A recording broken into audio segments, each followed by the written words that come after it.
If I asked you to close your eyes and think of the ocean, what do you think of? Well, you'd probably think of this first. Then you'd probably see this. Then, to complete the picture, you'd probably see this. When did I mention sand? Now, even though I didn't mention a beach or even sand, it's highly likely that you thought of them, and there's a good reason for that. For thousands of years, the beach has been the most successful place for humans to learn, play, and interact with the ocean. So what actually is a beach? Is it just sand, sun, and surf? Or is it a complicated system that deeply integrates land and sea and the forces of ebb and flow? Let's find out together. Sunday, Monday, happy days. Tuesday, Wednesday, happy days. Thursday, Friday, happy days. The weekend comes, my cycle hums, ready to race to you. These days are From a scientific perspective, beaches can be described as a narrow, sloping bit of land that lies next to a lake, river, or ocean. For today though, we're just going to focus on the oceanic ones. And beaches don't just look like the one I'm sitting on either. Beaches can be wide or narrow, they can be flat or highly sloped, they can have soft sand or jagged large pebbles. From the air, beaches look really different too. There's heaps of different shapes and sizes, and it depends not only on the location of the beach on the planet, but also on the type of land that the water meets. So, how do we learn more about all these different types of beaches when they're all over the planet? Easy. You visit as many beaches as you can.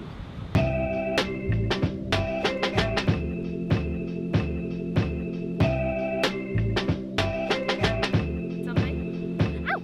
It just so happens that Australia, where I live, is home to over 10,000 beaches. To put that in perspective, if you visited a new beach every single day in Australia, it would take you 27 years to visit all of them. Not only is there a lot of beaches in Australia, but there are a lot of different beaches in Australia. As we know, not all beaches are the same, and you can especially see this when you compare geographic locations. Beaches in South Australia look nothing like beaches on the Gold Coast, and even further different to the ones up north in Darwin or Cairns. In a landmark 17-year study, Professor Andrew Short went all around Australia and looked at every beach, and he concluded that all 10,000 of them could be classified into one of 15 groups. And these groups could then further be classified into one of 3 categories: wave-dominated, tide-modified, and tidally dominated beaches. This is to say, what is the dominant force at play? Waves or tides? Beaches like the one I'm standing on, the answer can seem pretty obvious. It's waves. Waves push and pull the sand into different formations, and in turn the sand helps the waves release their energy onto the shore.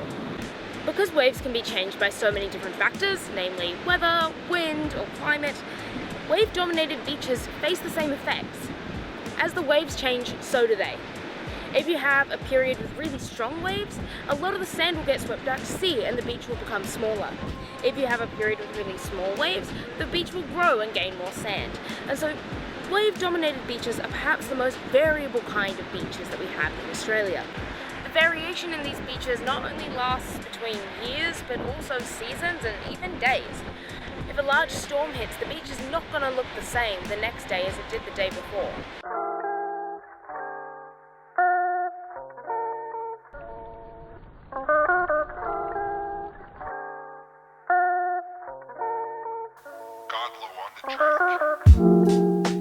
For beaches where waves are not there, or maybe just not as strong, tides are the controlling force of the beach. Tides can change drastically depending on your place on the earth. And that's why places like South Australia can have their tide rise about 1 to 2 meters a day, whereas up in Darwin, they have a tidal range of 7.8 meters. Now, even with these huge tidal ranges, tides don't have that much energy to exert on the shore, and that's why, as you can see behind me, tidally dominated beaches aren't super large. They're pretty narrow, they're pretty steep, and they don't have much sand. On the note of sand, the sand they have isn't always super soft and fine. It can have much larger particles due to not having a higher amount of erosion. We interrupt your regularly scheduled programming for some incredibly cute baby birds that we saw on the beach. Enjoy. So what have we learned? We've learned that not all beaches are the same. In fact, beaches are really different all around the world. But here in Australia, we were lucky enough to have a study done of all of our beaches that looked into how they are different and why. Number 2, we've learned that our beaches are usually different due to the fact that they are either tidally or wave-dominated beaches. And number 3, we've learned that the difference between wave-dominated and tide-dominated beaches lies within the amount of energy that goes into the beach on a daily basis. Thanks for watching this introductory video on the Australian beach model. If you're interested and you want to learn more, just pop a comment below and I'll get around to it, either answering it or maybe I'll do a whole nother video. Let me know if you like that. Anyway, thank you so much for watching. We should have another video out soon.